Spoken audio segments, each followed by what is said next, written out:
Boa tarde a todos e todas. Primeiramente, gostaríamos de informar que algumas palestras vão ser ministradas em espanhol, então, quem necessitar de tradução simultânea, do lado de fora da cabine de workshop, nós temos a disponibilidade de aparelhos para a tradução.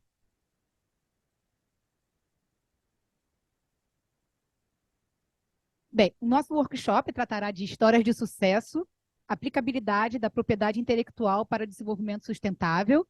Meu nome é Erika Leite, eu trabalho na coordenação internacional do INPI e temos aqui 4 convidados ilustres para fazer uma breve apresentação e depois nós abriremos um espaço para perguntas da plateia. Então, sejam bem-vindos. Nós então vamos iniciar com o senhor Luiz Fernando Samper. Ele é diretor da empresa Marcas 4.0, economista, mestre em Direito, MBA, especialista em Gestão Intangível e Avaliação. Luiz Fernando tem mais de 20 anos de experiência em indicações geográficas e sustentabilidade e tem apoiado projetos de indicação geográfica na Ásia, África e América Latina. Por favor. ¿Funciona? Sí. Buenas tardes. Vamos a hablar en español, pero está en portugués la presentación. Y si quieren tener traducción simultánea, yo voy a hablar despacio, pero si quieren hablar, ahí hay audífonos afuera. ¿Ok? Bueno, ya me presentaron. Yo he trabajado pues en muchos países, he trabajado desarrollando manuales de indicaciones geográficas para África, he trabajado en diferentes sectores. Todo tiene que ver con vocación colectiva. Y hoy, porque he trabajado también mucho en Café de Colombia, hoy voy a hablar un poco más de café que de otros sectores. Ahora sí me están oyendo. Muy bien. Entonces vamos a comenzar. Primero, hay como 2 grandes enseñanzas después de haber trabajado en tantos sitios y en tantos productos. La primera es que las indicaciones geográficas necesitan gobernanza y estrategia. Si uno no sabe para dónde va, cualquier bus le sirve. Uno tiene que escoger qué bus quiere, y si es el bus de las indicaciones geográficas, tomas el bus de las indicaciones geográficas. Pero a veces es importante entender yo qué es lo que quiero hacer y si las indicaciones geográficas son el instrumento para lo que yo quiera hacer. Entonces eso es una gran enseñanza. Ahora, gobernanza es una palabra muy utilizada y también muy abusada, y nadie se pone a pensar qué es gobernanza. Yo les traje una definición que puede ser útil o no. Dice: un sistema por el cual las organizaciones son dirigidas, controlables y se hacen responsables de sus acciones. Eso puede ser una buena definición de gobernanza. Y lo puede uno hacer un poco más complejo en su forma de definirlo. Pero cuando uno dice que una asociación tiene que tener gobernanza, eso hay que entenderlo, hay que definirlo, hay que aclararlo. No se puede quedar como un enunciado ahí. Gobernanza, hay que ser buena gobernanza. Sí, hay que. ¿Cómo lo podemos entender? Estamos haciendo una guía de sustentabilidad de las indicaciones geográficas con la FAO, y hemos dicho, bueno, la gobernanza puede tener por lo menos 5 temas importantes, 6 tópicos perdón, 13 tópicos para desarrollar y hasta 89 indicadores de gobernanza. O sea, si yo digo que tengo buena gobernanza, pruébelo. Muéstreme que lo está haciendo bien o cómo lo puede mejorar. Pero no se quede en el enunciado de gobernanza. Y la gobernanza es fundamental para muchísimas cosas. Entonces, en este manual de Origin decimos, por lo menos tiene que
alianzas a nivel nacional se construyen las alianzas.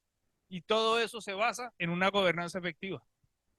Una gobernanza que se basa también en representatividad, transparencia, etcétera, etcétera. Muy bien. Hay otro tema clave de gobernanza asociada con la defensa y la autenticidad, el cumplimiento de las reglas. ¿No es cierto, Erika? Entonces, ejemplos que hay interesantes.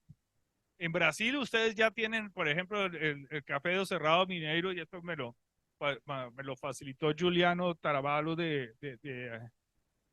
donde ya están a través de una gobernanza efectiva y un instrumento efectivo, están haciendo fingerprinting de los cafés y están diferenciando cafés de diferentes regiones de Brasil a través de fingerprinting y ya pueden demostrar la autenticidad de su café, incluso a nivel de municipio de origen dentro del Cerrado Mineiro. Una cosa ya sofisticada, pero que se basa en esa representatividad, se basa en la fortaleza de la gobernanza y la asociación para lograr hacer esto. Colombia también ha hecho con diferentes tecnologías. La anterior tecnología era de isótopos, esta es una tecnología de infrarrojo cercano. Se los puedo decir en portugués. Espectroscopía no inframedio próximo, infrarrojo cercano. Y esto nos permite hacer curvas de fingerprinting de diferentes regiones del país, que esto pues, digamos, aquí se ve muy cerca, pero dentro de este rango está todo Colombia, y ya lo puede uno ver a nivel regional como eso empieza uno a separar el café a través de metodologías de fingerprinting de café. ¿Para qué? Para que se cumpla la denominación de origen, para que la gente no haga trampa, para fortalecer la gobernanza, porque si no, ¿para qué? ¿Para qué hacemos todo eso? Muy bien. Entonces la gobernanza también sirve para muchas otras cosas, pero para la defensa de la autenticidad es fundamental. Ahora, uno se pregunta, ¿todas estas metodologías podrán o no podrán ser utilizadas en los nuevos reglamentos que se vienen, particularmente de la Comisión Europea? El tema de Pacto Verde, el tema de cómo vamos no solamente a demostrar trazabilidad, sino también a demostrar autenticidad. Y eso pues, yo creo que colectivamente las organizaciones de indicaciones geográficas pueden tener una ventaja en desarrollar este tipo de tecnologías y de procesos. Muy bien. Segunda, entonces la primera gran enseñanza, gobernanza, ¿no es cierto, Leopoldo? Gobernanza. La segunda gran enseñanza es que la sustentabilidad está relacionada con no solo los elementos regulatorios, como el Pacto de Verde, sino también con sus elementos de contexto. Yo no puedo decir soy sostenible en un ambiente genérico. Estamos hablando de un territorio específico. Las indicaciones geográficas tienen esa belleza, que estamos hablando de un territorio, de un origen. Y entonces, la pregunta que viene, o que viene o el ejemplo que viene es conceptualmente hablando más importante, eso es lo que se llama la tragedia de los comunes. Un señor por allá en 1968, Garrett Hardin, escribió un documento sobre eso.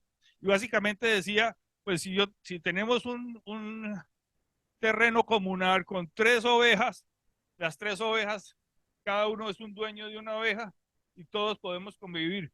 Pero después, si seguimos con más ovejas, llegamos a tener todas estas ovejas, se acaba el pasto. Entonces tenemos que poner reglas sobre nuestros recursos naturales, porque si no, no somos viables colectivamente si no ponemos reglas individuales. Y las indicaciones geográficas, desde luego, que hacen ese trabajo, porque están asociadas a un territorio o una industria y tienen desafíos específicos. El prado de la indicación geográfica varía de acuerdo a donde estemos, incluso en una misma industria. No es lo mismo un café de Amazonia que un café de Guatemala que un café en Etiopía. No es lo mismo hablar de leche de cabra que de leche bovina en territorios diferentes. Cada territorio tiene sus desafíos particulares y no podemos hablar genéricamente de sostenibilidad. Muy bien. En temas de contexto y regulación, ¿por qué es importante? Este es el ejemplo de Francia, el INAO, y aquí tenemos una delegación numerosa francesa. El INAO ya está sacando regulaciones asociados con temas de sostenibilidad para sus indicaciones geográficas en Francia.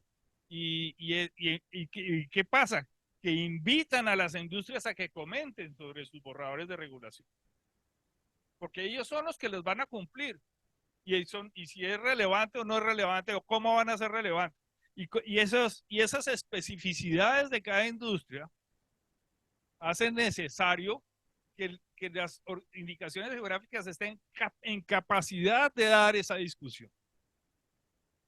No podemos esperar a que la regulación nos caiga del cielo, tenemos que participar en el desarrollo de la discusión. Hay que ser proactivo.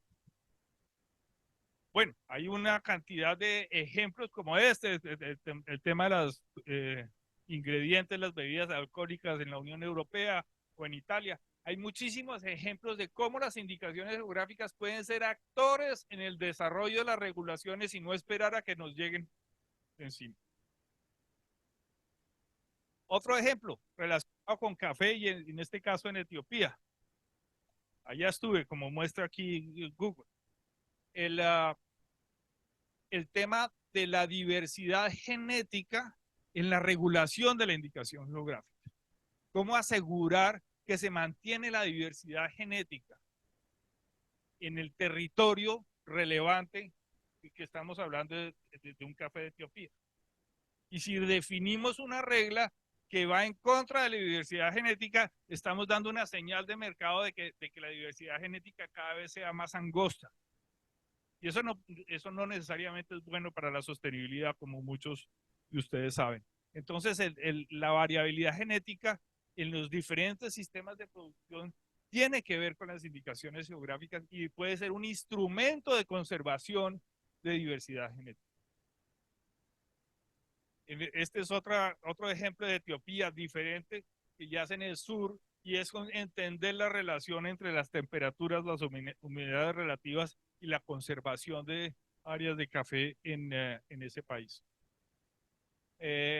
Otro ejemplo que he tenido la fortuna de mirar en temas de café es el del sur de Arabia Saudita, en las áreas de Al-Baha y Yazán, y cómo de alguna manera está imbuido la conservación del entorno social en las zonas rurales de Arabia Saudita, que uno se imagina que solamente hablan de petróleo, no sé, allá tienen una agricultura y tienen una necesidad de tener una estructura social en sus zonas rurales asociadas con productos que llaman ellos tradicionales.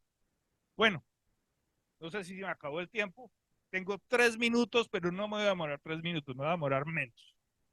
Primero, 2 grandes enseñanzas: gobernanza y estrategia, y segundo, contexto. Contexto que sirve para la regulación, contexto que sirve para las alianzas, para el territorio, etcétera, etcétera. Son 2 grandes enseñanzas. Ahora, esos consensos asociados con lo colectivo, con la acción colectiva, no son fáciles de alcanzar.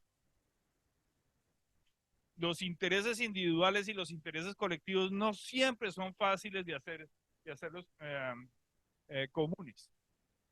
Y por eso creemos que hay también un campo para tratar de hacer mentorías, para tratar de hacer trabajos que ayuden a llevar esos consensos.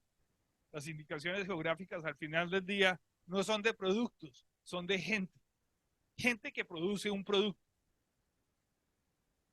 ¿Cómo acompañar a la gente para que desarrolle su propia estrategia y encuentre sus intereses de largo plazo alrededor de sus intereses individuales? Es uno de los grandes secretos y una de las grandes cosas más lindas que tienen las indicaciones geográficas. Y con esto yo digo muy obrigado. Muchas gracias.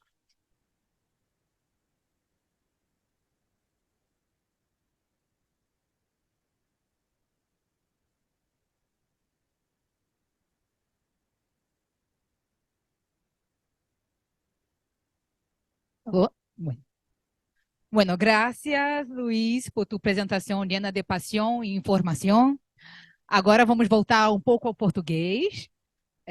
Quem vai apresentar agora é o José Antônio Fonseca, formado em turismo pela Universidade do Estado do Amazonas, com especialização em desenvolvimento regional, analista técnico do Sebrae Amazonas e secretário executivo do Fórum Amazonense de Indicações Geográficas e Marcas Coletivas, que envolve mais de 25 instituições públicas e privadas, né?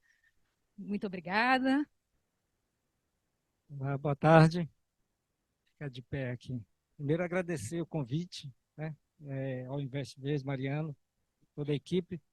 Agradecer a minha instituição que me liberou para vir aqui, hoje é dia de trabalho, né?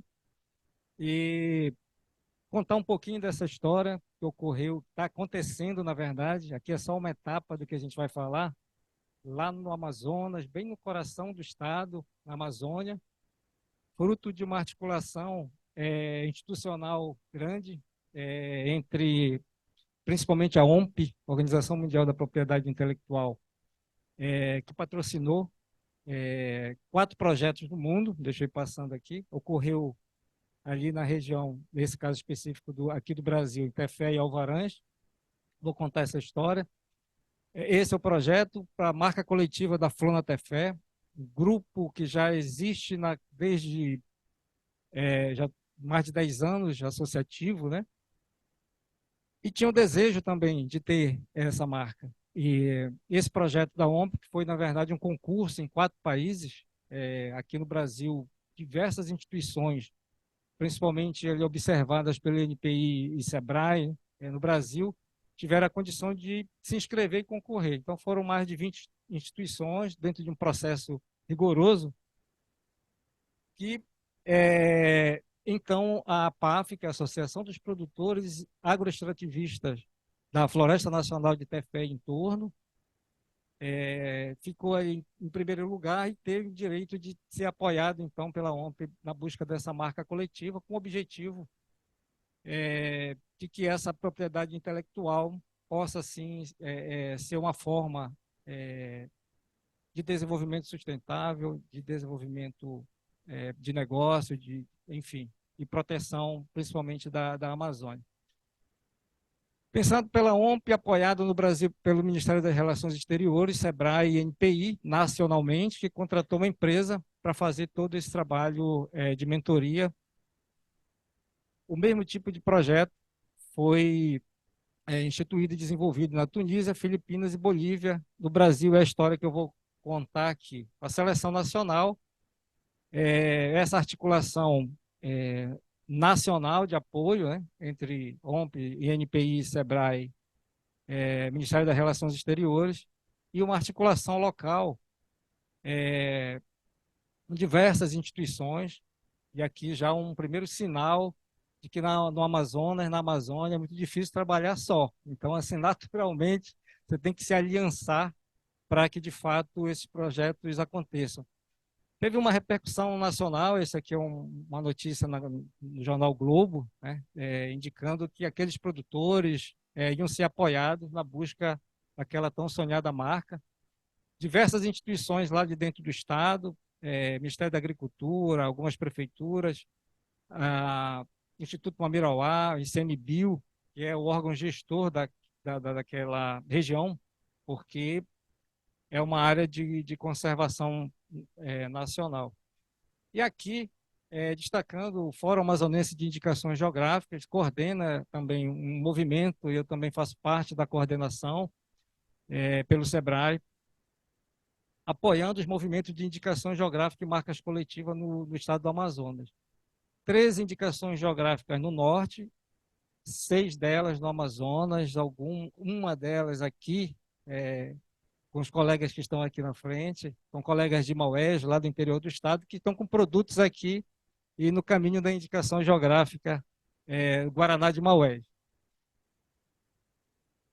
Aqui é onde se desdobrou esse projeto, aqui bem no norte do país, no coração do estado, aqui vocês conseguem visualizar, que é bem no meio do Amazonas, 600 quilômetros em linha reta, a partir de Manaus, 2 dias dentro de um barco, 12 horas numa lancha rápida, que a gente chama. Então, assim, os desafios vão aumentando à medida que a gente se distancia da capital, né?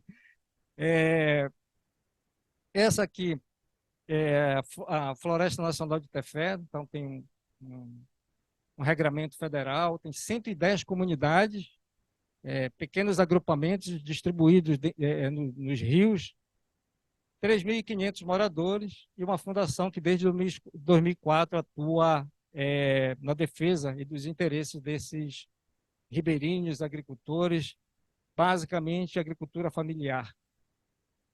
O projeto se desdobrou bem ali 2020 e 2021, principalmente agora fechando em 2023 com a concessão da marca coletiva pelo INPI.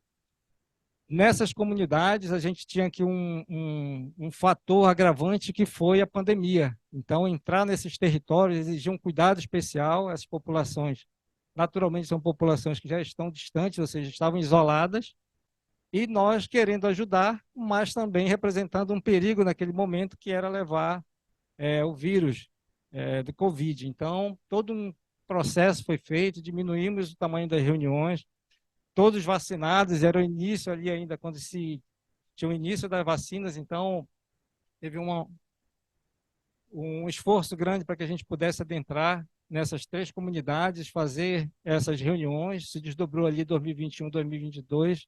Aqui são comunidades do território, aqui a água, ela chega muito perto aqui dessas casas, aqui é um aglomerado, cerca de 30, 40, 50 famílias, normalmente são essas comunidades têm mais ou menos esse número, 50, 60 famílias que moram agrupadas nesses locais. Aqui é o local da sede, comunidade Bom Jesus, no município de Alvarães, essas aqui são no município de Tefé. Toda a discussão e todo o envolvimento que precisa dos comunitários na hora de construir marca coletiva e indicações geográficas, principalmente para que não se tenha um projeto das instituições, né? Os principais desafios, principalmente a Covid, eu já falei, mas há uma questão de distância muito grande lá dentro do estado. Então, pouca possibilidade de comunicação, telefonia dentro das comunidades você não tem, internet muito menos. Então, assim, isso dificulta muito o processo de informação, inclusive para as reuniões, a disseminação da informação também. E, principalmente, tudo é muito caro em função desse deslocamento que se tem, normalmente, por meio dos barcos, por meio das lanchas. Tudo isso são fatores que são complicadores. Além das embalagens, ou seja, os produtos artesanais, muito ainda no processo inicial, com muita honestidade, com muito esforço, mas não em condição de ocupar uma prateleira de supermercado, por exemplo. Esse aqui é um projeto que foi desenvolvido a partir do estudo da região para a marca coletiva. Aqui uma comunidade, mais ou menos isso que a gente encontra na maioria das comunidades, o rio, a mata, as pessoas em pequenos agrupamentos. Esse aqui é um material para ensacar farinha, então pequenos maquinários que também são uma novidade no território. Aqui castanha, mel, percebam que numa condição muito, muito, muito artesanal, difícil de concorrer, inclusive, com as marcas que já estão no mercado, né? Aqui a construção, inclusive o mel como agregador na renda. Aqui a castanha num formato doce, salgada, desenvolvido. Aqui a gente está em 2023, ali no mês de março, abril, já com as instituições celebrando a concessão da marca, principalmente os agricultores aqui, que são os que devem ser e se beneficiar, né? Então, toda a rede de apoio, SEBRAE, OMP, INPI, Ministério das Relações Exteriores, enfim. Esses produtos, hoje, a gente já tem nessa condição. Então, aqui, numa fase de transição da marca anterior, que era a marca da associação, passando para a marca coletiva da Flona, Aqui um lançamento dentro de um supermercado lá em Tefé. Tefé é que contempla ali, junto com Alvarães, a Floresta Nacional de Tefé. Também um processo e um esforço muito grande de melhorar as condições de onde se fabrica, principalmente farinha de mandioca, os bijus, enfim, farinha de tapioca. Isso não é o normal das nossas estruturas da Amazônia, com uma forte influência indígena, né? Então, agora, com cuidado do calçamento, com cuidado do conforno, com cuidado para separar aqui os animais, as crianças da área de produção. Enfim, há um esforço grande que ele faz sentido, e aí sim o motivo de eu estar aqui hoje, contar um pouquinho do que está acontecendo, que são esse aqui são os compradores de um supermercado lá em Tefé, tem uma população de mais ou menos 70 mil habitantes, que consome farinha, o Amazonas é o maior consumidor de farinha, de mandioca, e isso é a novidade, né? É o produto aqui nessa prateleira que normalmente não era frequentada por nenhuma embalagem dos agricultores. Então, os agricultores, se quisessem vender, podiam colocar na feira, no mercado, e pelo fato de não ter a marca, de não ter o registro, de não ter a tabela nutricional, de não estar nas condições necessárias que o Ministério da Agricultura, por exemplo, cobra de todos, e isso é normal, não tinha a condição de ocupar esse espaço na prateleira de um supermercado da menor cidade que fosse do interior do estado. E aqui, esse aqui é um outro supermercado lá em Tefé. Aqui a gente tem, de fato, agregação de valor. Essa farinha, como é tradicionalmente, embalada num saco plástico, comprado sem marca alguma, e essa mesma farinha, sem estar com a marca, sem estar adequada, ela custaria ali R$ 9 no máximo. Aqui, isso aqui é uma foto recente, a gente tem R$ 12,99. Claro, está tirando aqui, tem um lucro do supermercado, mas pelo menos R$ 2 a mais por quilo de farinha está indo para o bolso direto do agricultor, né? Então, aí assim, a gente tem de uma tonelada R$ 2.000, ou seja, faz sentido todo esse trabalho, todo esse envolvimento, viu? O Bruno do INPI fez parte conosco desse trabalho, e a gente vê que de fato faz sentido sim, e é por meio dessa proteção, dessa articulação, dessa união das instituições que a gente está conseguindo colocar os primeiros produtos no mercado. Aqui são castanhas, ainda numa fase inicial, a embalagem ainda não está adequada, ela precisa de um lacre aqui para ter uma conservação maior. Então, assim, tem todo um trabalho que precisa ser feito. Esses são os principais desafios hoje, né? A marca coletiva, esse esforço institucional tão válido, ele é uma etapa daquilo que segue, então isso está se desdobrando, a gente continua com dificuldades de internet e sistema de telefonia para comunicação, como é que a gente divulga isso, né? As embalagens adequadas, a logística interna com grandes distâncias, então isso acaba tornando menos competitivo para ir para o mercado. Distribuição em Manaus, a gente ainda tem 2 minutinhos. A gente tem ainda um desafio de expandir a partir de Tefé, chegar em Manaus, ou seja, há um mercado muito grande, um mercado que reconhece, mas nós temos uma dificuldade muito grande de fazer esses produtos chegarem nas prateleiras. São agricultores de comunidades distantes, quem é que distribui isso? Onde a gente encontra um parceiro que de fato reconheça todo esse trabalho e queira repassar parte desse trabalho, parte desse valor que é pago pelo consumidor para esses agricultores.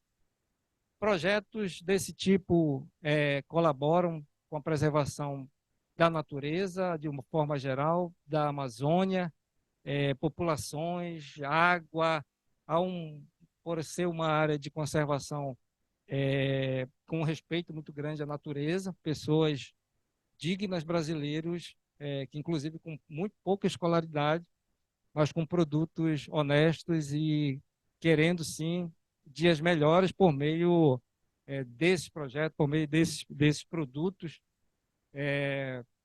Enfim, é isso. Obrigado.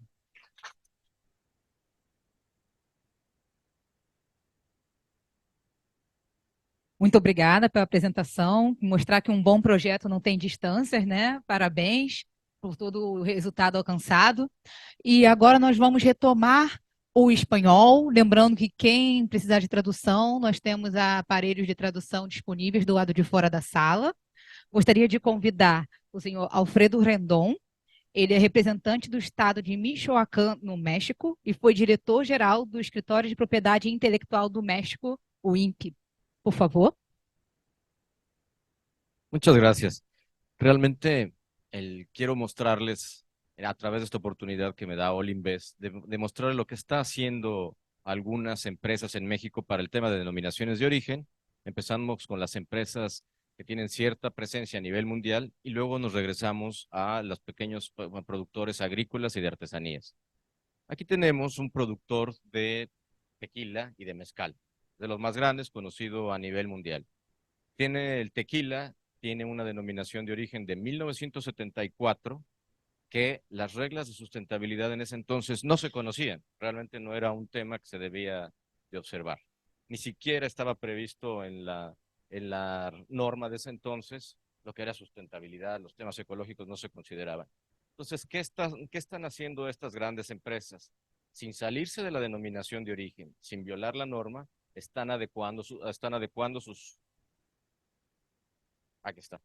Entonces, están adecuando sus procesos para poder seguir conservando la denominación de origen y ser competitivos a nivel mundial.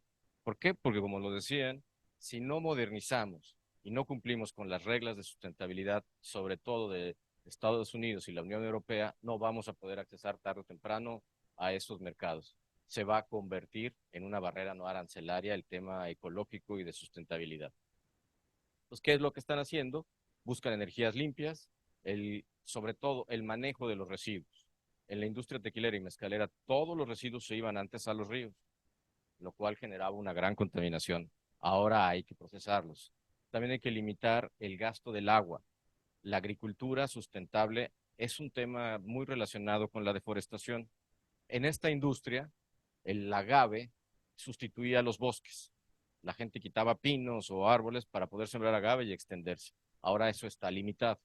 La biodiversidad, bueno, es un concepto que todos conocemos.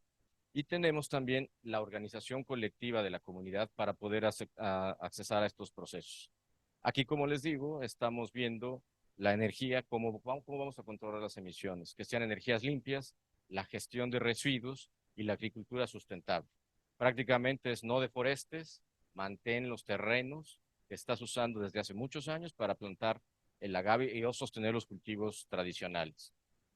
El agua es un problema, en todo el mundo lo tenemos, entonces tenemos que limitar el consumo, hacerlo racional el consumo del agua, les digo, sin salirnos de las reglas de la denominación de origen. Todo esto tiene que estar relacionado con la comunidad. La comunidad es la que directamente recibe los beneficios y tiene que implementar todos estos proyectos. Este es un caso concreto de donde esta empresa trae todos sus programas de biodiversidad y la gestación de residuos. Esto lo pedí en portugués para que se queden, es más fácil de comprender para todos ustedes que hablándolo. Esto se va a quedar aquí. Y estas son todas, les digo, lo más importante es la gestación de residuos. Ahora tenemos la otra parte de la presentación, es lo que abarca las pequeñas comunidades. No sé si me pudieran apoyar con la otra presentación. Entonces, ya hablamos de una gran empresa que tiene toda la capacidad técnica para poder adecuar su producción a los nuevos requerimientos, sobre todo en materia de ecología y sustentabilidad. Si no les empiezo en lo que aparece la presentación, les comento.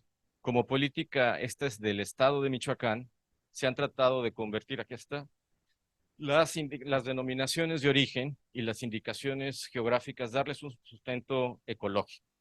Tanto en las indicaciones geográficas y en las denominaciones de origen encontramos las características que ya se refirió un poco Luis, calidad especial, un nombre producto, pero sobre todo el factor humano. Ahí vamos a la tradición. Tenemos que la tradición tiene que estar relacionada con el medio ambiente y la sustentabilidad. Algunos de estas indicaciones geográficas se han estado manejando por años o hasta siglos con procedimientos antiguos. Y nuevamente, todo esto no consideraba los temas de sustentabilidad. Vamos a un caso concreto del aguacate en el estado de Michoacán. El aguacate es un producto emblemático de Michoacán y de México, y particularmente de Michoacán. Abarca sus cultivos 176.179 hectáreas y produce esa cantidad. Cada año, toda esta producción se va a Estados Unidos para el tema del Super Bowl. Es un producto altamente consumido. El 90% del producto se va para allá. Pero ¿qué tenemos? Cuando empezó el auge del aguacate, se tenía una marca colectiva. Sin embargo, la marca colectiva no abarcaba los intereses de todos los productores y había diferencias en cuanto a sus métodos de producción y comercialización. Por eso, como política de esta administración, es migrarlo a una indicación geográfica llamada Franja Michoacán. Pero aquí viene lo interesante. Las reglas de esta indicación geográfica tienen relación con el medio ambiente y sustentable. Para que puedas ser usuario de esta indicación geográfica, tienes que tener un certificado ambiental. El 70% de las huertas de aguacate se desarrollaron de 1974 a 2011. Si nos regresamos un poco al mapa, vemos cómo va creciendo, porque en lugar de tener pinos o encinos, que es el árbol natural de la región, se están sembrando aguacates. Entonces tenemos que limitar esa deforestación y no se van a considerar para esta indicación geográfica plantas que estén sembradas después del 2011. Eso trae un problema social que se tiene que platicar con la comunidad porque cuando ven un producto de éxito la gente lo quiere seguir extendiendo. Entonces se tiene pensado que no se van a considerar dentro de la denominación de origen plantas posteriores a 2011. La validación de buenas prácticas también es la administración del agua, servicios ambientales y sobre todo buscar el acceso a los bonos de carbón de los organismos internacionales. Ya el aguacate, como les dije, es un producto que tiene un gran valor comercial, se distribuye en todo el mundo. Y ahora nos vamos un poco más abajo con el tema de las artesanías. Cobre de Santa Clara es una artesanía. La vez pasada que tuve oportunidad de estar con ustedes, trajimos algunas piezas de esto. Este es un producto de cobre que lleva mucho tiempo de estarlo martillando para darle esta forma. Al igual que el aguacate, tenían una marca colectiva que ahora se busca que se convierta en una indicación geográfica. ¿Y cuál es el contenido sustentable de esto? Se busca que el cobre sea reciclado, o sea, comprar el cobre reciclado con dos finalidades. Primero, que sea más barata la elaboración del producto y segundo, que no se generen nuevos desperdicios de cobre, que no se vaya al piso, que no se vaya a los ríos el cobre que ya no se usa. Y el otro problema también nuevamente tiene que ver con la deforestación. Para hacer esta artesanía se usaban hornos y esos hornos básicamente se calentaban con madera de pino y encino. Ahora se busca que sean eléctricos y de gas. Una artesanía todavía, vamos en orden hacia abajo, es una más pequeña, de una comunidad de pocos artesanos, es las Catrinas de Capula. Igual como todos los proyectos de la administración estatal, tenían una marca colectiva y ahora se va a una indicación geográfica. Este también tiene elementos para la deforestación, para limitar los hornos, que ya no sean de madera, sino hornos eléctricos y de gas. Pero también tiene un elemento importante, administrar la zona donde se extraen las arcillas. Si tenemos una indicación geográfica, sabemos que tiene que haber ciertas reglas. Y estas reglas es saber para cuánto terreno tenemos para la producción y cómo lo vamos a administrar. Tenemos que considerar que no va a ser eterna la arcilla, entonces tenemos que ir viendo cuáles son los campos y hacia dónde nos podemos extender.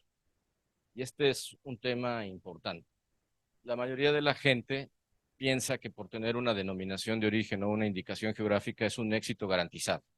Entonces se han implementado talleres que también, al igual que en muchos países, les llama mentorías.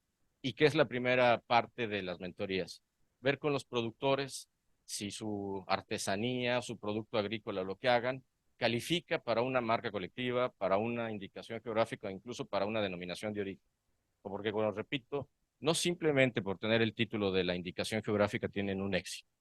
Si se determina que procede, el primer paso es organizar a la colectividad, explicar las reglas que conlleva una indicación geográfica, como lo comentaban en la Amazonía, tienes que platicar con la comunidad, sensibilizarlos de lo que va a implicar el entrar a una de estas figuras, ver cuáles van a ser las nuevas reglas y posteriormente ayudarlos a llenar las solicitudes y cumplir con todos los requisitos.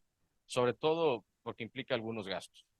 Ya que estamos de acuerdo y se va a ayudar a presentar esta denominación de origen, vamos a los temas que mencionaba Luis, la gobernanza. Ya que está la denominación de origen o la figura que se haya escogido funcionando, ¿cómo se va a regular? ¿Quiénes la van a administrar? ¿Cuáles van a ser las reglas? Si cumplimos con todos esos elementos y la comunidad está de acuerdo, ahora sí se pasa a un apoyo mucho más amplio, mostrarles y ayudarlos para acceder a los mercados, ya sea nacional, internacional, en temas, hay que ayudarlos en el tema de promoción, embalaje, todo eso tiene que ir dirigido de la mano de los gobiernos y las comunidades, y sobre todo la integración. Muy importante que no se generen problemas sociales por la imposición de una figura de estas. En lugar de ayudar a la comunidad a tener mercado y mejorar el nivel de vida, generemos problemas sociales. Lo que se busca principalmente es abrir las puertas a los mercados internacionales. Entonces necesitamos cumplir con los ordenamientos que están imperando en todo el mundo. Muchas gracias, ya me dejaron del tiempo. Muchas gracias.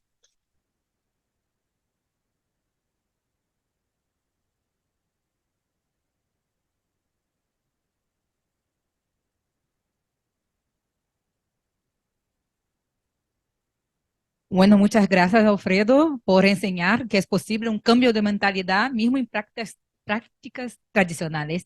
Bueno, voltamos ao português.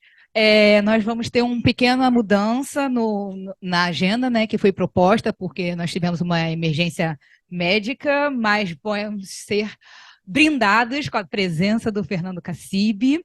Fernando Cassib, que ele é pesquisador do Instituto Nacional da Propriedade Industrial, do INPI, desde 2011, possui ampla experiência em negociações e articulações internacionais, envolvendo acordos no campo da propriedade intelectual, inclusive em matéria de cooperação técnica. Recentemente, ele foi movimentado para a Coordenação Geral de Propriedade Intelectual do Ministério de Desenvolvimento, Indústria, Comércio e Serviços, o MIDIC, onde continua desempenhando funções atreladas ao campo da API. Por favor, Fernando. Obrigado, Érica. Muito obrigado a todos os organizadores, ao Universo Verde, representado pelo Mariano Riqueri, a Mercedes, Érica e ao Leopoldo Coutinho, coordenador de Relações Internacionais também. O que eu venho a dizer na realidade, primeiro, na realidade, tem um tanto de compilação de todas as falas, né?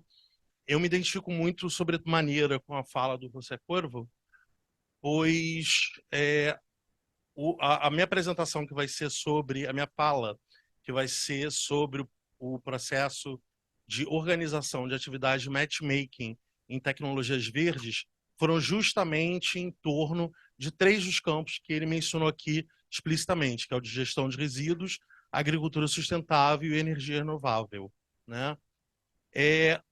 Antes de qualquer coisa, eu fico tentado a só fazer um lembrete, porque a gente fala muito em sustentabilidade e o termo sustentabilidade, ele mudou muito, sobretudo desde lá os idos do relatório Brundtland, em 87 até agora.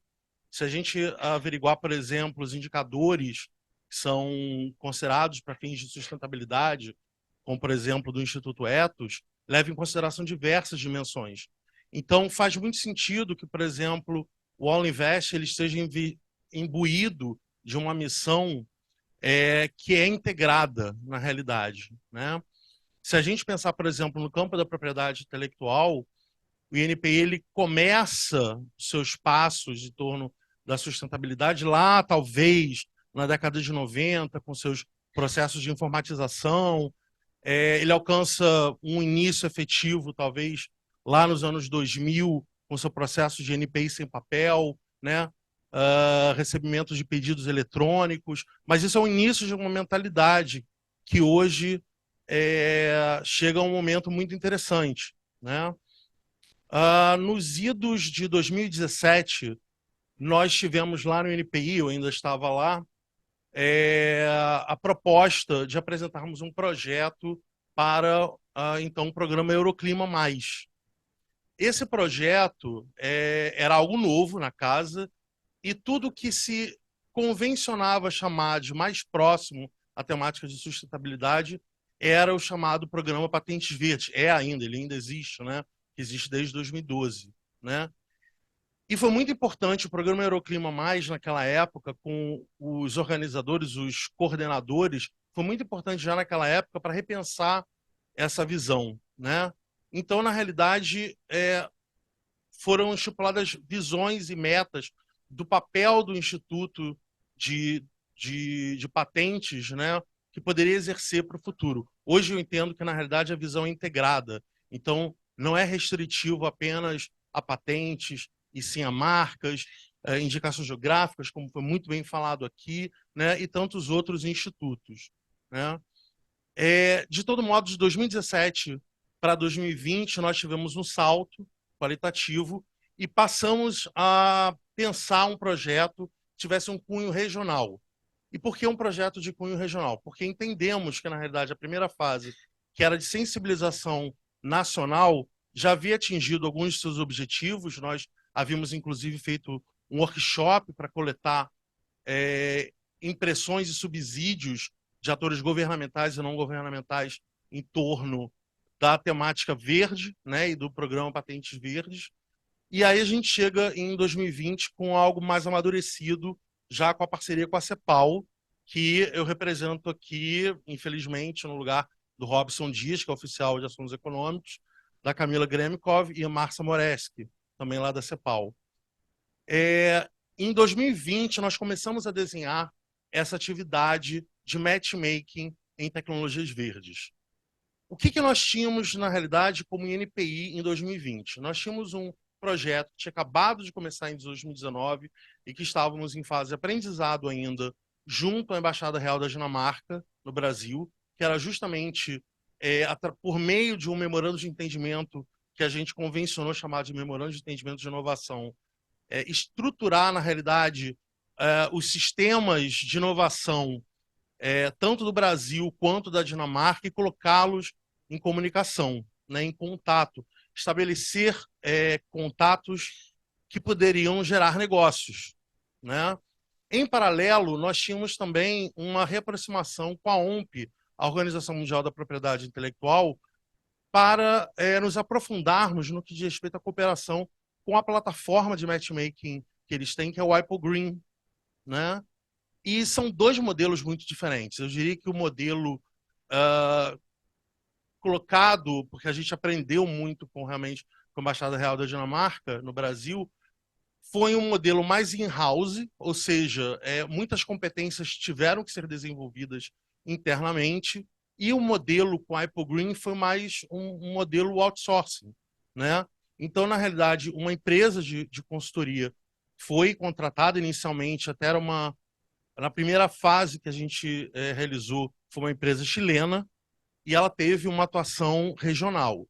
Por que eu estou falando tudo isso? Porque, na realidade, tudo isso leva a gente, e todo esse aprendizado levou a gente a estruturar esse outro projeto, que na realidade, um projeto misto, de certa forma, em concepção, né? Que ele tem elementos in-house e tem elementos outsourcing. Então, como é que a gente fez? A gente fez uma chamada para detectarmos consultores especialistas em cada um desses 3 campos estratégicos de gestão de resíduos, agricultura sustentável e energias renováveis.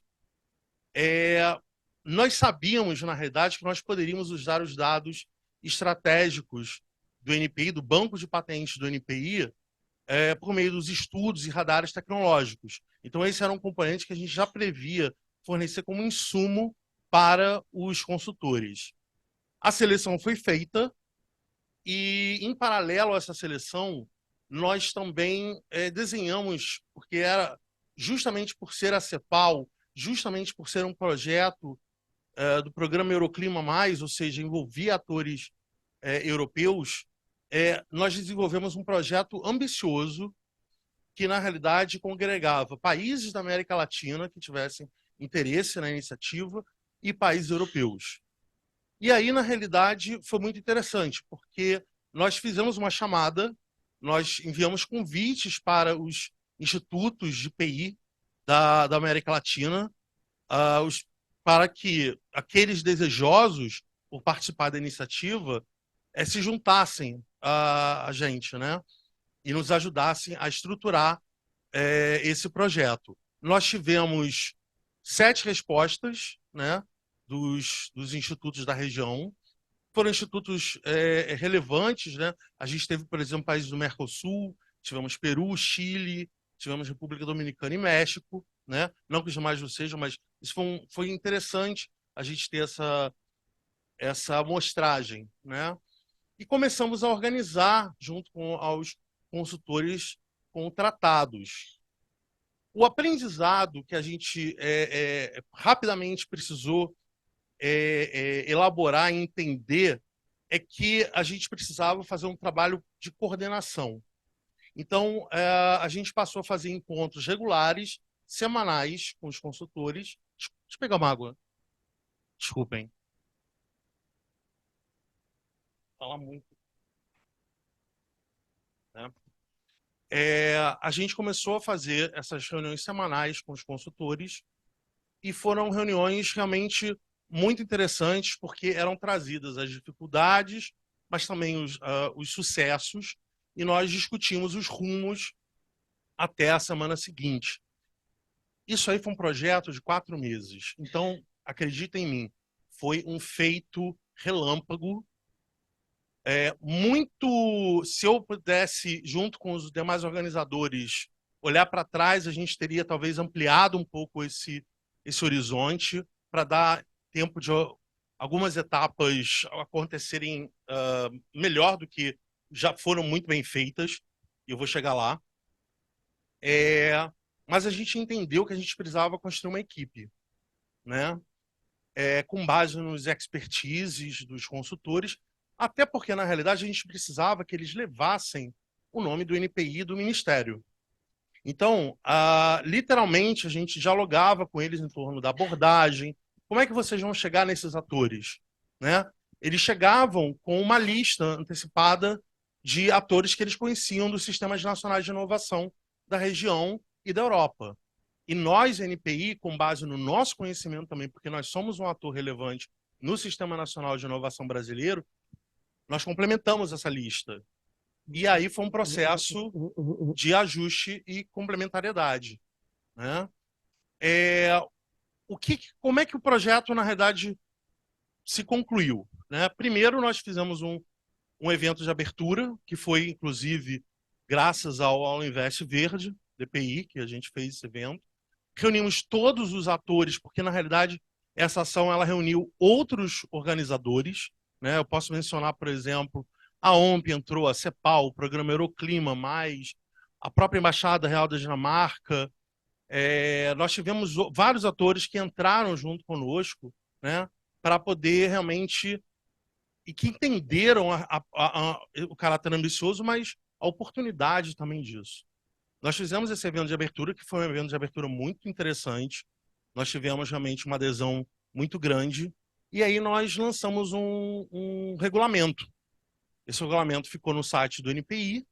Nós fizemos ampla divulgação por meio dos canais dos parceiros, né? E também, em paralelo, nós íamos fazer fazíamos o contato diretamente com aquelas instituições que eram as instituições que nos interessavam. E quem nos interessava? O projeto ele foi desenhado não apenas para pensar transferências de tecnologia por meio de patentes, por meio de empresas. A gente também focou em ICTs, ou seja, nos nichos das universidades, que tinham tecnologias, muitas vezes ali na gaveta ou na estante, que precisavam sair, ou até mesmo projetos de desenvolvimento tecnológico ainda numa fase TRL baixo, mas que poderiam ser desenvolvidos em parceria. Então, eram projetos para fins de co-desenvolvimento.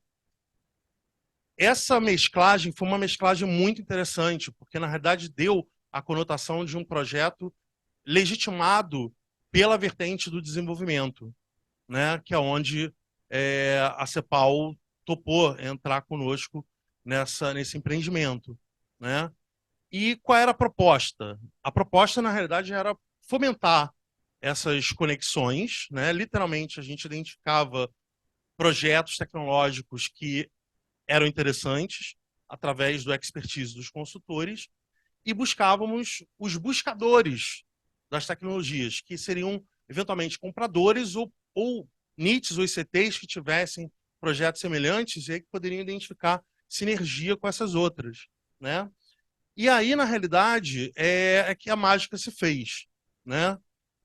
Porque é uma mágica, na realidade. Todo mundo que trabalha com matchmaking, eu estou vendo aqui o Fábio, que é de uma das empresas parceiras, inclusive do Apple Green, que fez um trabalho muito bacana, né, na segunda e na terceira fase, né?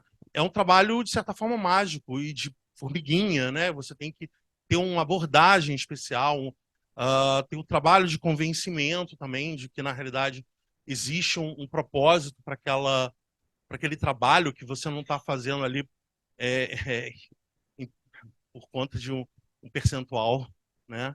Então, assim, e foi muito interessante perceber como a marca do NPI foi relevante nesse processo.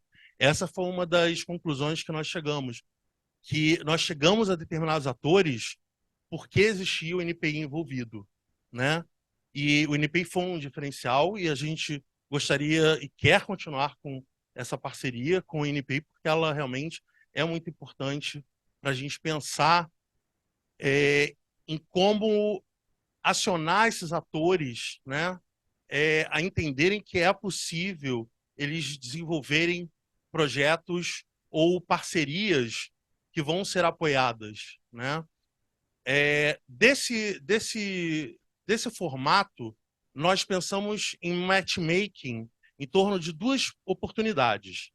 Primeira oportunidade, por meio de showcases, que são apresentações, todas virtuais, tá?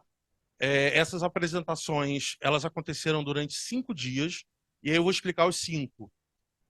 Nós tivemos um desdobramento, nós tivemos energias renováveis como um campo, mas nós resolvemos trabalhar com hidrogênio verde como um subcampo. E aí foi um grande desafio, foi um enorme desafio, e a gente entendeu isso plenamente porque é um campo que ainda não está regulamentado aqui no Brasil. Mas foi muito interessante como forma da gente poder pavimentar, talvez, ou ajudar a pavimentar um caminho.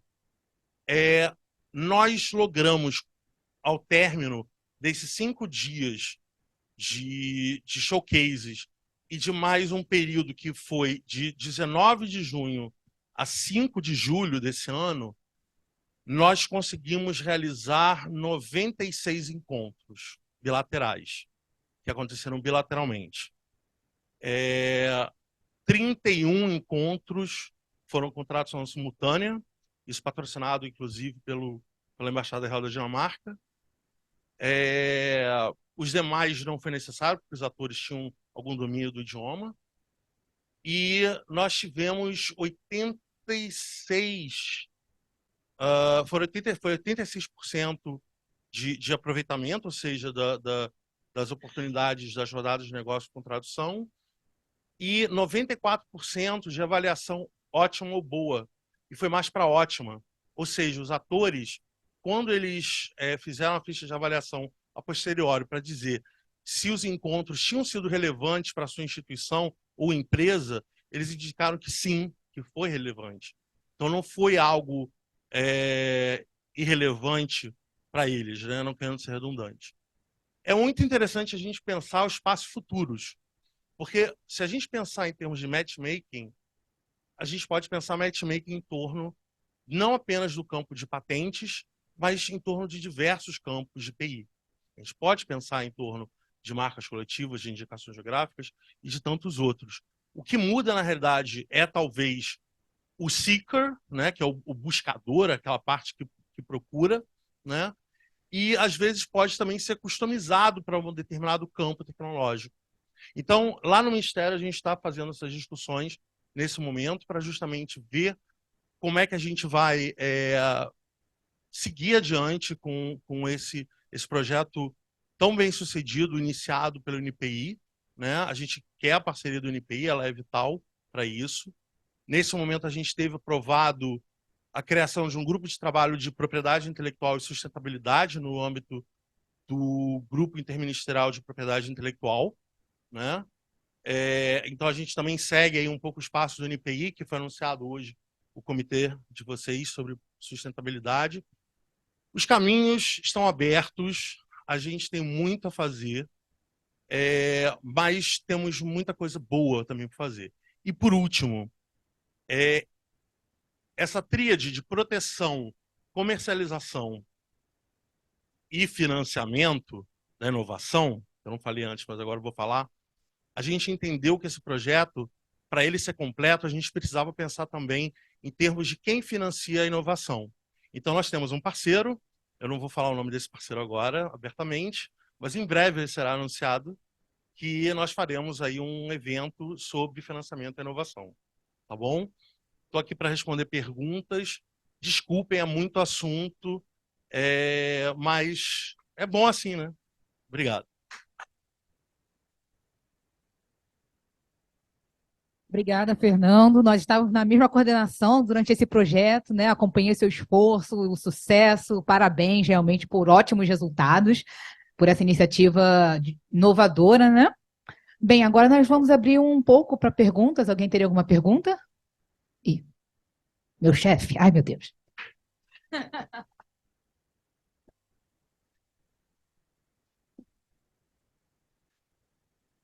Alfredo, un gusto verte acá, por nada.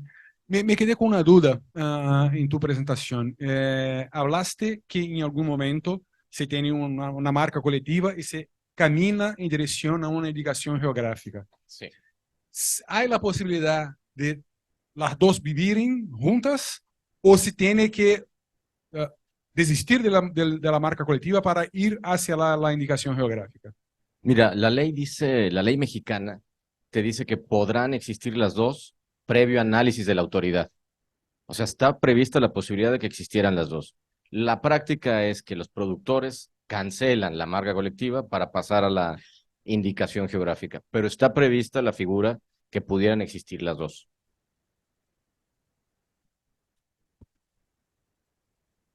Muchas gracias. Felicidades, Alfredo. Una pregunta. ¿La indicación geográfica puede servir para distintos productos? No, es para un producto, o sea, es Por para un... ejemplo, puedo tener cerámica Santa Julia y digamos, pintura Santa Julia. Pero serían dos. Dos Serían distintas. dos distintas. Sí Sí, pueden convivir. sí, pero nada más por el nombre de la región, pero tiene que haber diferencia en los productos. O sea, no puede haber Claro. pinturas y cerámicas para una misma indicación geográfica. Ahora, ¿la indicación geográfica es una marca? Es un signo distintivo. O sea, tiene diferencias con la marca, pero al final de cuentas están dentro de la misma familia. Son signos distintivos. Sirven para distinguir productos con características especiales los dos. Muchas gracias.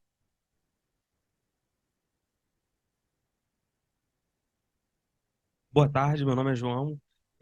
Sou responsável pela startup Apuana e a gente desenvolveu recentemente uma tecnologia que é o primeiro incensário eletrônico do mundo a funcionar com senso sólido em cápsula, e estamos com pedido de patente em andamento. E eu queria entender como o AL Invest Verde funciona para que a gente possa levar essa patente para a Europa, enfim, todo o bloco ali composto.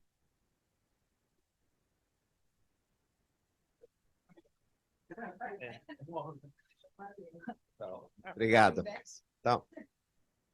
Então não, não tem uma ação específica para levar patente para a Europa, não por esse momento, mas no programa, por exemplo, através de programas como de matchmaking, é possível também no futuro pensar em encontros onde empresas europeias ou tomadores de tecnologia em Europa encontram-se com produtores de tecnologia ou com pesquisadores brasileiros ou da América Latina nesse campo.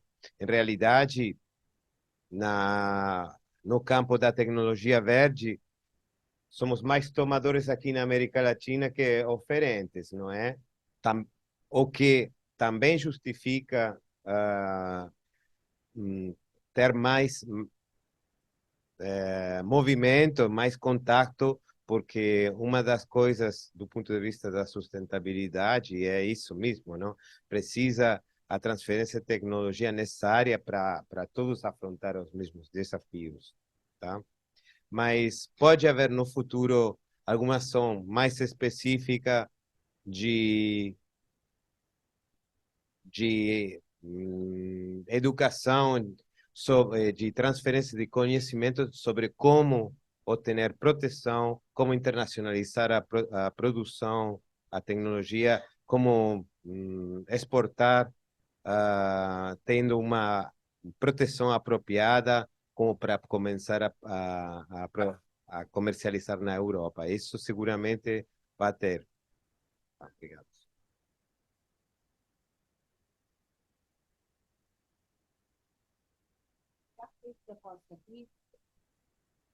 Desculpa, meu nome é Amanda e eu sou do INPI, da DIRPA.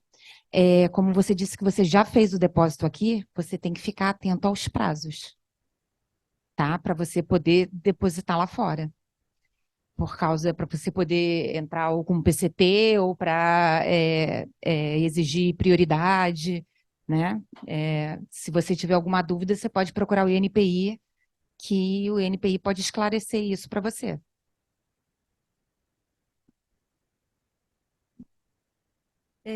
Yo quisiera conocer su experiencia en torno a, yo entiendo que el proceso de generar una marca geográfica tiene que ir en conjunto con los productores, pero supongo que algunas de las comunidades en algún momento o algún productor en específico dirá, ¿por qué me están cambiando? ¿Por qué me quieren meter en una caja o en una etiqueta? Yo no quiero.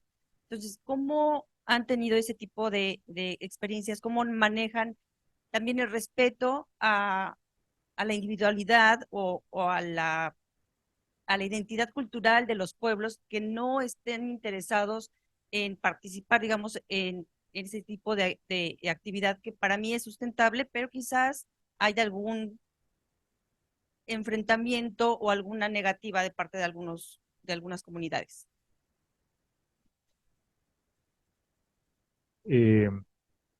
Es una muy buena pregunta.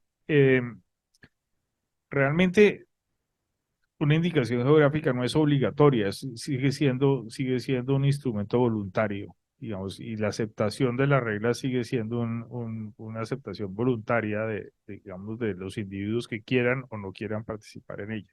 Entonces ahí, digamos, es el primer elemento. Segundo, cuando yo hablé de gobernanza, pues es también como el camino para llegar a los consensos. Y los consensos a veces son viables y a veces no son viables, no son automáticos y tienen que ser trabajados y a veces pueden durar años y a veces pueden durar décadas y a veces pueden durar meses, ¿no es cierto? Entonces, llegar a acordar unas reglas en las que todos se sientan tranquilos y confiados y que tengan sentido estratégico, pues tiene un proceso y por eso las mentorías a veces son muy relevantes porque ayudan a esos procesos que de otra manera probablemente no surgirían espontáneamente. Entonces, tiene que ser siempre con respeto, respetando la identidad cultural. El ejemplo de Amazonas es muy importante porque ahí hay una cosmogonía diferente y uno tiene que entender las necesidades y las ambiciones y los deseos a veces de la generación actual y de la siguiente.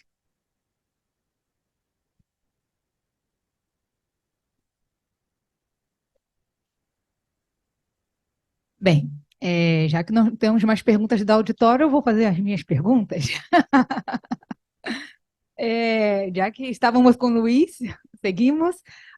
Minha pergunta seria: como garantizar que os produtores locais que alcançam o êxito com sua indicação geográfica ou marca coletiva, depois não sejam simplesmente incorporados por grandes empresas, perdendo o controle de suas decisões e da governança, não? Esse tipo de manejamento de gestão é parte da mentoria? Pues, digamos, la gobernanza va de alguna manera a prever o definir eso, pero quizá el elemento más importante para destacar de una indicación geográfica es que está indisolublemente atada a un territorio. Y ese territorio es donde vive la gente. Si alguien extranjero o nacional o poderoso tiene que venir al territorio. No puede, digamos, estar fuera del territorio para acceder al uso de la indicación geográfica. Algunas comunidades ven eso como positivo, que venga inversión extranjera al territorio, que venga nuevas tecnologías que puedan ser utilizadas en procesos que optimicen el tema de sustentabilidad o el tema de uso de recursos. Entonces, el elemento es que tú valorizas el territorio y valorizas o llevas a una mejor calidad de vida para quienes están en la cadena de valor en ese territorio. Ah, y bueno, ya el específico de la gobernanza definirá quiénes son los usuarios, cómo podrán a tener acceso al uso de la indicación geográfica, pero eso lo define la comunidad de productores desde un principio. Gracias. José, você, no seu projeto, você acredita que ao longo dele houve alguma mudança de percepção e na prática dos produtores em relação à sustentabilidade, em relação à proteção ambiental? E qual foi o momento que você achou que foi de maior dificuldade, além da pandemia, né? Que esperamos que não se repita, que você acha que num projeto desse tipo, desse escopo, enfrenta?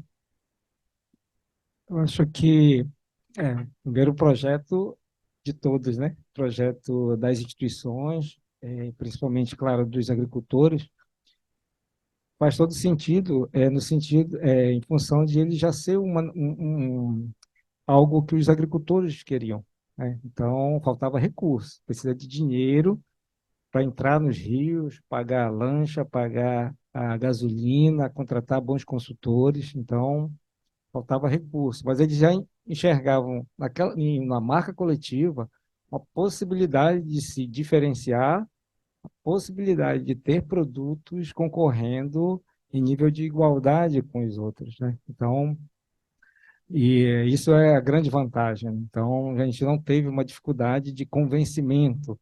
Na verdade, eles já estavam convencidos, precisavam encontrar um caminho e, claro, o projeto trouxe recursos e instituições importantes para que a gente pudesse avançar.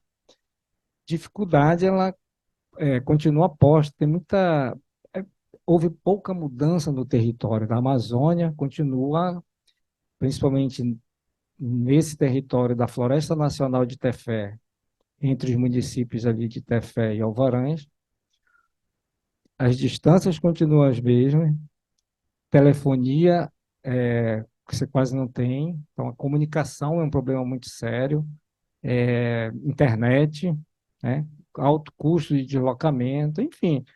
Então, ter produtos no mercado exige alguma estratégia, exige comunicação, exige entregar no tempo certo. E como é que se movimenta isso, né? Você está falando, concorrendo com empresas que estão na cidade. Então, há uma dificuldade natural. E agora, como eu falei, era uma etapa, alcançar a marca, eu acho que é vitoriosa no sentido de que as instituições, aplicando o recurso, junto com a vontade da comunidade, se alcançou, mas as dificuldades, ou seja, o passo seguinte precisa ser dado. Melhoramento das embalagens, adequar com os regramentos para o mercado, logística, enfim. Então, a gente precisa continuar apoiando, né? Esse é o nosso esforço. Hoje tivemos uma reunião com o MDIC, que estava aqui, e o próprio presidente da associação lá em Tefé, Sebrae Brasília, perguntando, e agora? E agora com a marca, e agora depois de todo esse esforço e investimento, faz sentido, né? Então, assim, que bom que ele pode responder, e me parece que a gente vai continuar buscando caminhos aí para seguir, porque é só uma etapa que foi concluída. Tem todo um desafio de futuro agora. A questão ambiental sempre, né? Tudo que envolve, e aí a gente está falando de famílias de agricultores, tem os produtos por meio da marca e das indicações geográficas do Amazonas, são eminentemente os que tratam de preservação, que são, não pode ter, inclusive tem um regramento que você não pode utilizar qualquer produto que não seja permitido, por exemplo, com a questão de, estou falando de produtos de base da agroecologia, orgânicos por natureza, mas que não têm o selo em função, claro, de não ter alcançado os regramentos do Ministério da Agricultura, que também envolve recursos, né? Então, mas assim, nessas discussões, eles são postos a todo um esforço de que continuem nesse caminho, que é por meio desses produtos você enxerga preservar, você enxerga fortalecer grupos, famílias, ribeirinhos, e principalmente a questão ambiental, claro, com social, aí quando você consegue agregar algum valor naquilo que eles já fazem em favor de si próprios, né, sem atravessadores. Obrigada. Alfredo, em sua experiência, já ha encontrado obstáculos para que as redes tradicionais compreendam a importância de incluir a sustentabilidade ambiental como um fator importante na produção de seus produtos? Bueno, de entrada sí se genera un poco de resistencia, sobre todo porque la artesanía es un producto generacional. Empieza el abuelo, empieza el papá. Los aliados más importantes es la última generación, la gente joven. Entonces hay que demostrarles que no se va a alterar el producto, sino la forma de hacerlo. En muchas de esas ocasiones hay tradición.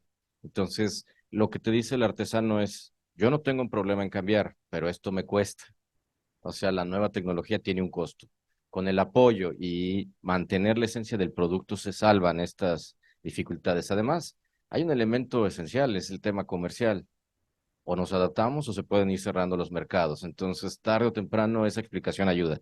Pero sí, se genera un poco de resistencia y los mejores aliados son la última generación de los artesanos, la de los hijos. Gracias, gracias. E Fernando, baseado em todo o projeto, né, esse último projeto, né, de matchmaking com várias cooperações, o que você achou mais essencial para o sucesso e qual seria o fator fundamental para quem desejasse estabelecer iniciativas desse mesmo escopo? É uma boa pergunta. Eu acho que eu vou dar talvez possivelmente duas respostas. A primeira, aí eu vou tomar uma liberdade, uma vez que o Mariano fez uso de um provérbio no final da sua apresentação, tem dois provérbios que eu acho que vêm muito a calhar. O primeiro é que a união faz a força realmente, e isso se demonstra nas atividades de cooperação técnica internacional.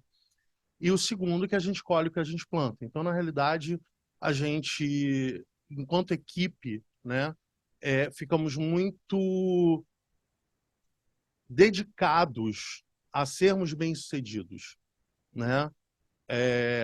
Quando eu falo equipe, é justamente congrega os consultores, congrega a CEPAL, INPI, congrega os co-organizadores. Nós ficamos muito dedicados a fazer com que esse projeto lograsse sucesso, causasse um diferencial, né? Então, acho que essa é uma resposta. A outra resposta que eu posso dar, e aí eu vou citar a Mariana Mazzucato, que recentemente até lançou um livro falando sobre isso, a consultoria tem um papel muito importante. Quando a gente chama consultores para fazerem o trabalho junto conosco, isso é muito importante.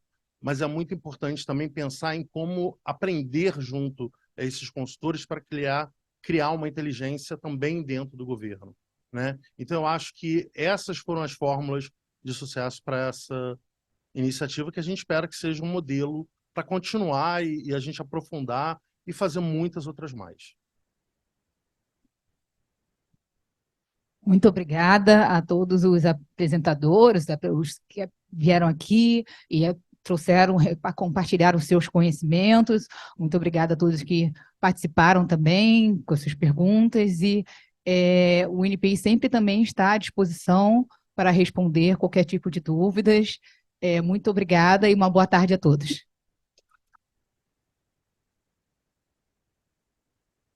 Muito obrigado a Érica por essa moderação fantástica, não é?